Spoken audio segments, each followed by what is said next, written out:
Este es uno de los primeros capítulos de lo que he denominado reflexión bíblica.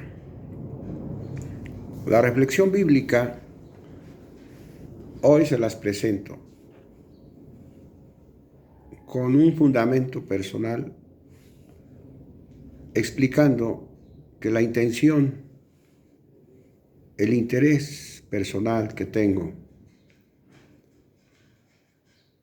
de hacerla y de hacerla pública y de hacerla en este video,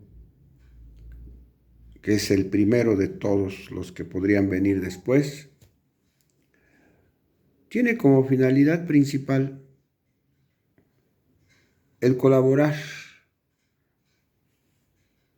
de mi parte como un partícipe más, miembro de la comunidad mundial en la que estoy viviendo en pleno siglo XXI y observo y vemos todos los días el problema de la pandemia. Es un problema de salud, así denominado ya a nivel universal, en toda la tierra y por los gobiernos de la tierra. ¿Qué tiene que ver la pandemia con la reflexión bíblica, así como la he denominado?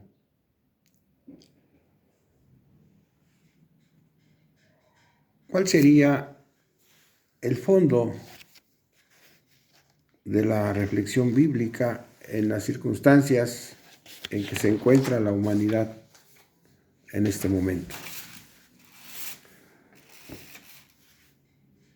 Así sencillamente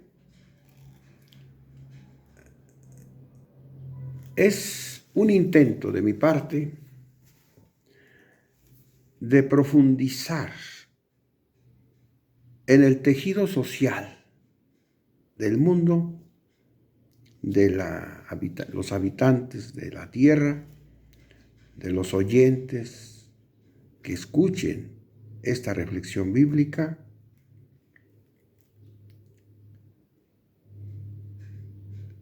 para tener tiempo para pensar y reflexionar en este tiempo de la pandemia, porque esta podríamos denominarle peste destructora,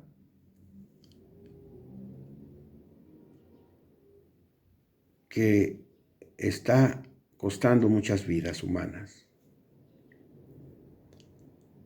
Y vemos todos los días y en todos los países, en la mayor parte de los países del mundo, que están cayendo seres humanos enfermos y hay muchos decesos. Aquí es el tema. Todos los países del mundo, sin excepción, se encuentran sus gobiernos buscando, en materia de salud, la existencia de una vacuna para que contrarreste este tipo de virus denominado así, coronavirus 19, y hoy ya con otras formas de transformaciones de este virus. La reflexión bíblica que quiero hacer, y con esa intención ya expuesta esencialmente,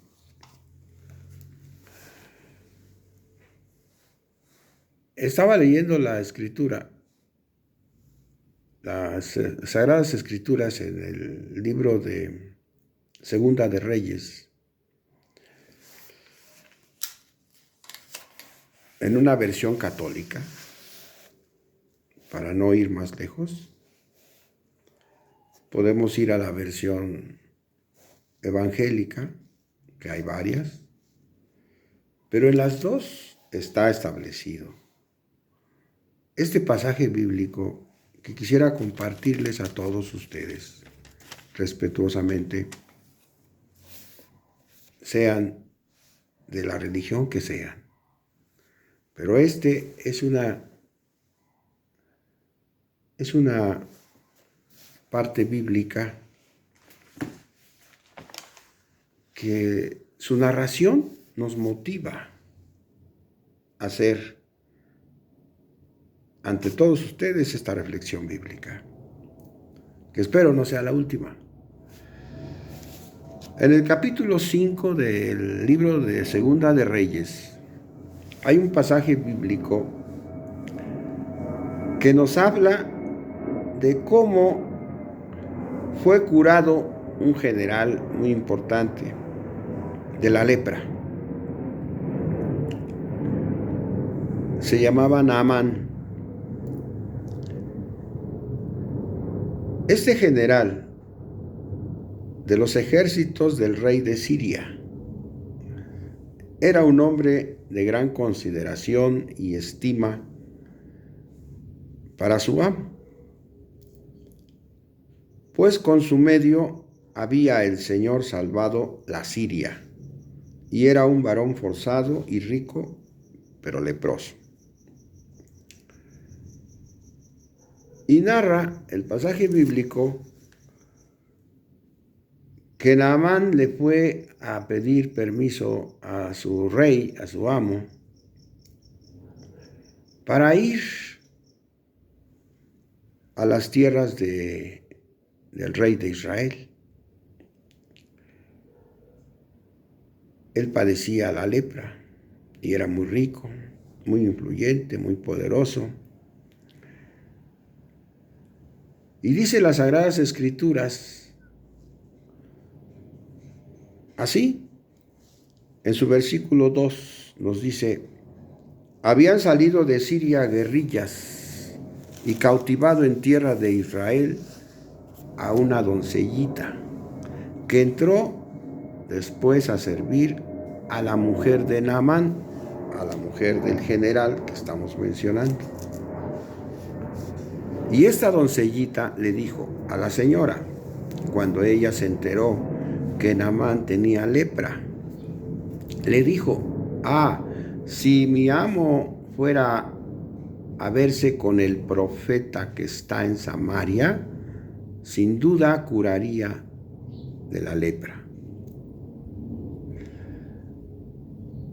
Naamán escuchó esto y entró a ver a su señor y diole parte diciendo: esto y esto ha dicho una doncella de la tierra de Israel. En su versículo 5 dice: el rey de Siria le respondió: anda, enhorabuena, que yo escribiré al rey de Israel. Partió, llevando consigo 10 talentos de plata, con 6,000 monedas de oro y 10 mudas de vestidos. Y entregó la carta al rey de Israel, escrita en estos términos, así dice la Escritura: por esta carta que recibirás, sabrás que te he enviado a Naamán, mi criado, para que lo cures de su lepra. El rey de Israel, al leer esta carta, dice las Sagradas Escrituras, rasgó sus vestidos y dijo: soy yo, soy yo por ventura Dios, que pueda quitar y dar la vida, para que éste me envíe a decir que yo cure a un hombre de la lepra. Reparad y veréis cómo anda buscando pretextos contra mí. Eso pensó el rey y eso lo dijo, y se rasgó sus vestiduras. Ante estas circunstancias, dice el versículo 8, llegó la noticia a Eliseo, varón de Dios, esto es, que había el rey de Israel rasgado sus vestiduras, sus vestidos. Y Eliseo le mandó decir, ¿por qué has rasgado tus vestidos? Que venga ese hombre a mí y sabrá que hay profeta en Israel. Llegó pues Naamán con sus caballos y carrozas y paróse a la puerta de la casa de Eliseo. Y envióle a decir Eliseo por tercera persona, anda y lávate 7 veces en el Jordán, y tu carne recobrará la sanidad y quedarás limpio. Eso fue lo que le mandó decir Eliseo, porque ni siquiera Eliseo salió personalmente a recibir al general leproso. Le mandó decir por tercera persona. Naamán se enojó, se indignó y se retiró. Y él decía, yo pensaba que él hubiera salido luego a recibirme y que, puesto en pie, invocaría el nombre del Señor Dios suyo y tocaría con su mano el lugar de la lepra y me curaría. Eso dijo Naamán. Pues, y dijo, sigue diciendo, pues que no son mejores el Habana y el Farfar, ríos de Damasco, que todas las aguas de Israel, para lavarme en ellos y limpiarme.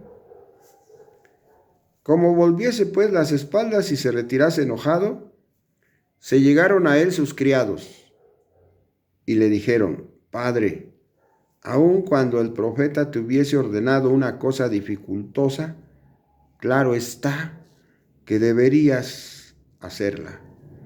Pues cuando más ahora que te ha dicho, lávate y quedarás limpio. Fue pues y lavóse 7 veces en el Jordán, conforme a la orden del varón de Dios, y volvióse su carne como la carne de un niño tierno, y quedó limpio. Se curó, obedeció lo que le mandó decir el profeta. El profeta Eliseo lo obedeció y se curó de la lepra. Y no hubo necesidad de que Eliseo hiciera lo que el mismo Amán dice que pensaba que iba a hacer, ponerse de pie, invocar a Dios, orar por él, tocar donde tenía la lepra y curarlo. Ni siquiera eso. Y se curó. Está en las Sagradas Escrituras. En la católica, en la evangélica, en la protestante, en la adventista, en la testiga de Jehová, etcétera, etcétera. En todas ellas está segundo libro de Reyes, capítulo 5.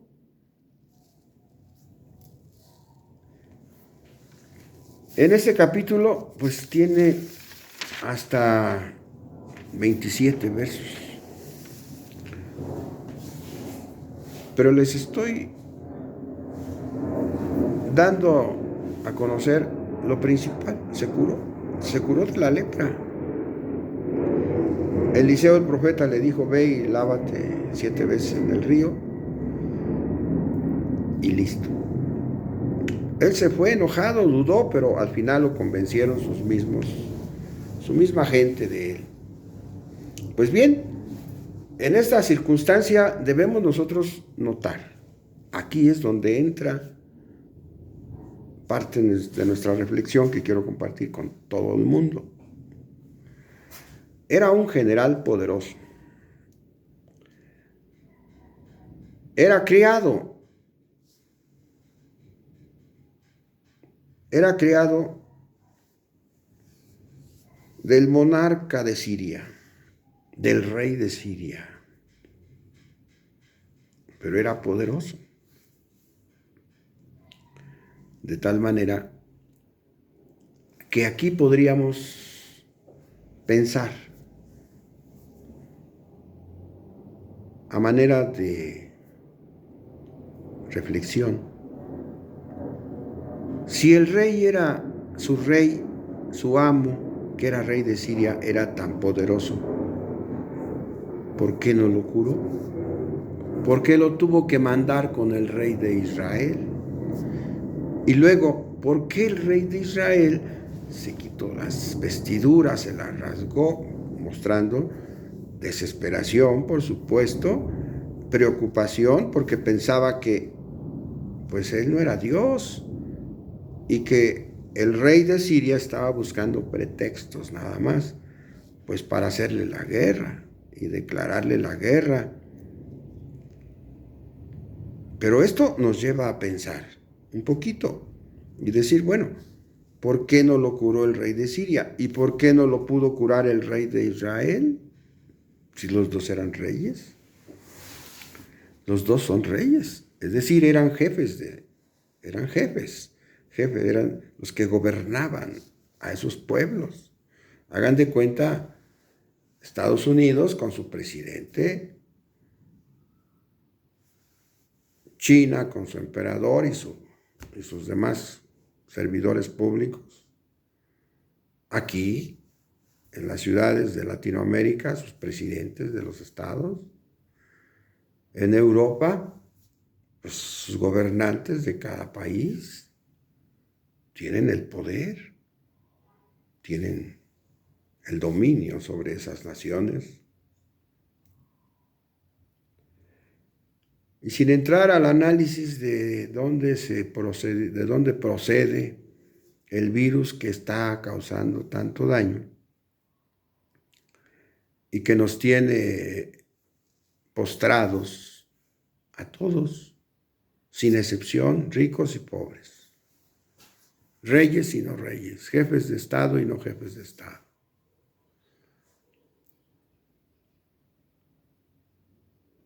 Es una enfermedad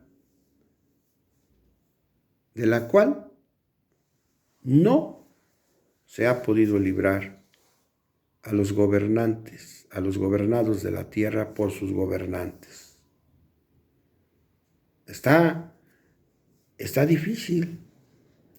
Hay varias vacunas que ya se están aplicando en varios países y esperemos que sean buenos resultados y que después va a haber otra aplicación.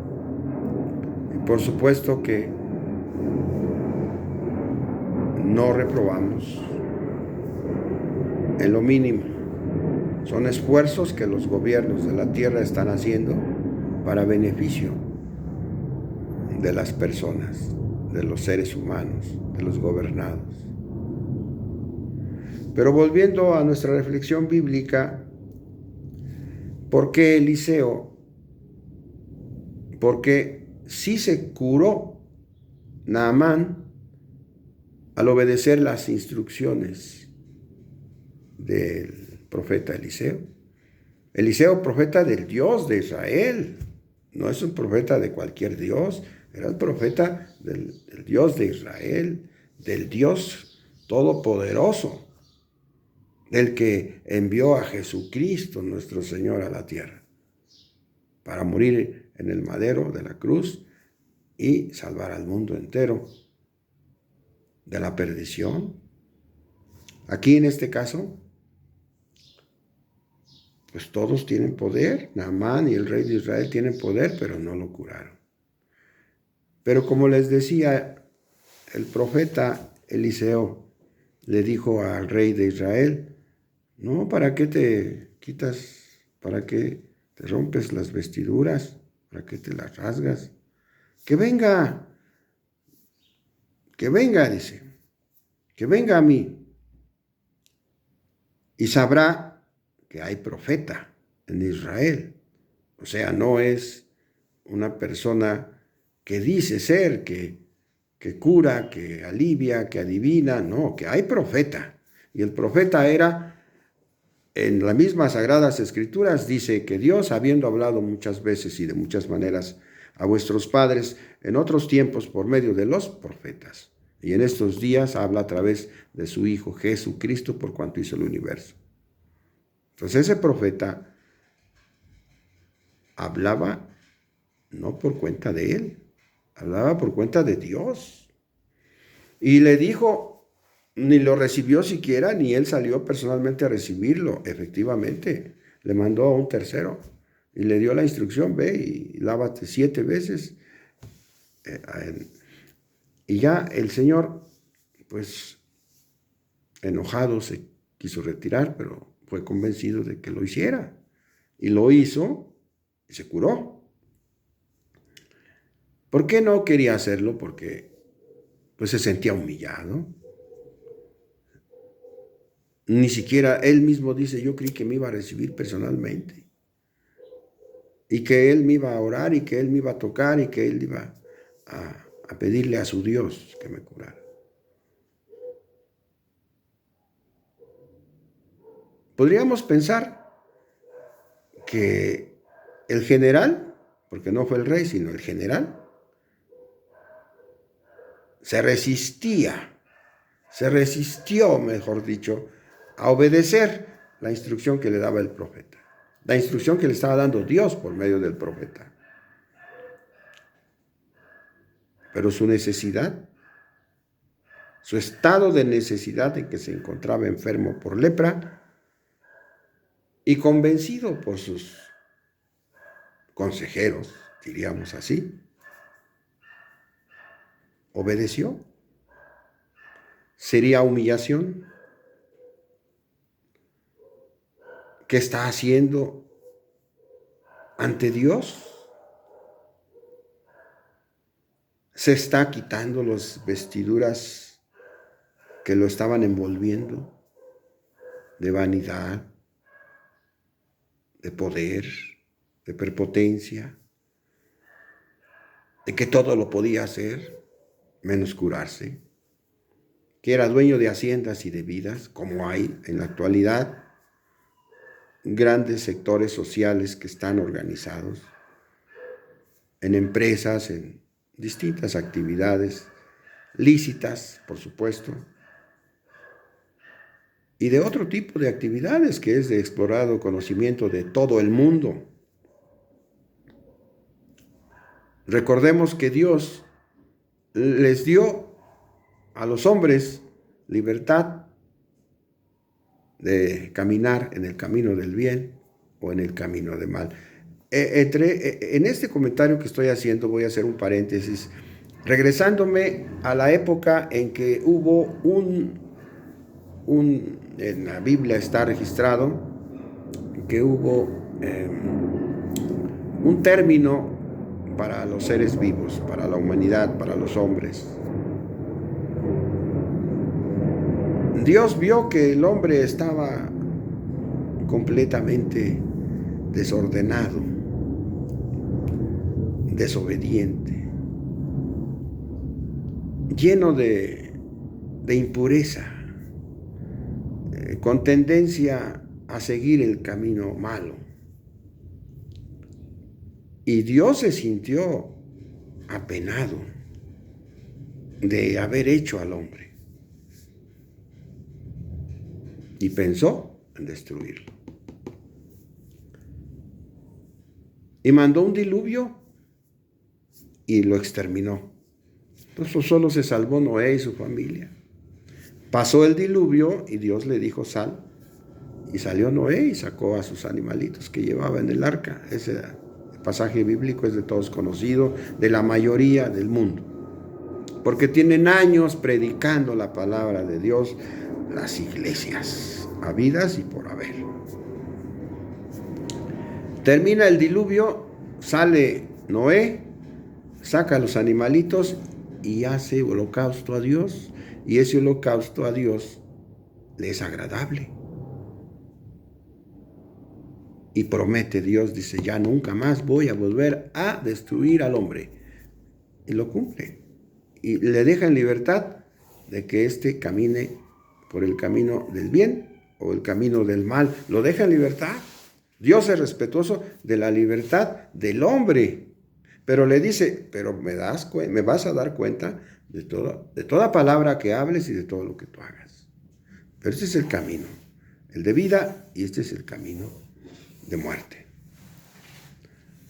Y Dios es así, poderoso, pero también tiene el fundamento más hermoso que hay en la vida, el de la libertad, pero no una libertad como los políticos de hoy pretenden hacerla valer como bandera y pretendiendo ser ejemplos de que son defensores de esa libertad. No, es una libertad proféticamente establecida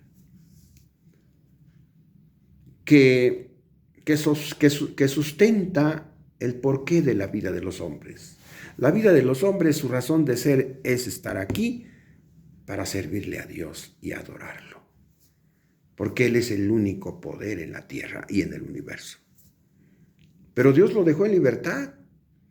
Él sabía antes del diluvio que el corazón del hombre es con tendencia al mal, y lo sabe. Y por eso fue que lo motivó, lo orilló, él sufrió y se arrepintió de haber creado al hombre. Pero después de haber encontrado que Noé le hizo holocaustos y fue de su agrado, y de lo que había ya sucedido, pues él mismo dijo, ya nunca más volveré a destruirlo. Pero es el caso ahora, volviendo al tema que estábamos hablando del general Naamán, pues tiene poder su rey, no se lo curó, tiene poder el rey de Israel y no lo curó, tienen poderes los gobernantes actuales de la tierra, tanto el imperio actual del occidente y del oriente, y de los países, las potencias que existen en la tierra, como es Estados Unidos, Rusia, China y los socios que están detrás de Estados Unidos, porque siempre se ha considerado que el presidente americano es el portavoz de todos los países capitalistas que existen en la faz de la tierra, incluyendo hasta los mismos que se ostentan como comunistas, porque ya son también de hecho capitalistas y van tras el oro, y van tras el negocio, y van tras... ya no tienen bandera, ya no existe, ya se descubrieron, se desenmascararon. Es una pugna que hay en el mundo, pero con distintos sesgos. Aquí no estamos analizando eso. Estamos mencionándolos porque es el rey y no tienen poder para curar esas enfermedades. Tienen mucho poder para curar, tienen muchos laboratorios, hay muchas medicinas. Por supuesto que se ha hecho comercio con ellas y se han hecho multimillonarios, porque hay millones y millones de generaciones de seres humanos los que han tenido que echar mano de ese tipo de medicamentos para curarse. Pero ahorita, en este momento, en donde el mundo está así, vemos que Naamán se humilló, siendo él un general de una potencia militar de aquella época, que dominaba, que era importantísimo. Vean la historia, ahí está, Siria es Siria, y hasta la fecha. No tenían el poder para curar de esa lepra al general. Y cómo sí se curó cuando obedeció las instrucciones del profeta Eliseo, porque era Dios el que le estaba mandando. Y ahí tenemos un ejemplo, en un pasaje bíblico, en donde podríamos pensar que los pueblos de la tierra, como en aquel entonces, el dominante, el general, el respetuoso, el poderoso, se humilló ante el Señor. ¿Por qué hoy los pueblos, los gobernantes de la tierra, acaso se han humillado ante Dios? Podríamos preguntar. Pero independientemente de que se humillaran o no se humillaran los gobernantes de la tierra, la Biblia aquí nos ha enseñado, por instrucciones de Jesucristo nuestro Señor, que les dio a sus discípulos: id y predicad lo que les he enseñado, id y predicad mi evangelio a todos los pueblos de la tierra, y yo estaré con ustedes hasta el fin de los tiempos. Esa es la tarea que les dio a todos aquellos hombres que se convirtieron en sus apóstoles. Y eso es lo que han estado haciendo las iglesias, la católica, la adventista, la evangélica, todas las iglesias dentro de un contexto judeocristiano. Y han predicado la escritura y la siguen predicando. Y hay muchos pastores y hay muchos predicadores y hay escuelas de sacerdotes que, por cierto, cuestan. Y ahí van los seres humanos que quieren ser pastores, que aman a Dios. Vete, hijo, quiero que seas pastor. Y se van, y así. Y son instituciones ya en la tierra. Y han predicado la palabra de Dios todos los días. La católica tiene misas todos los días, iglesias por todos lados.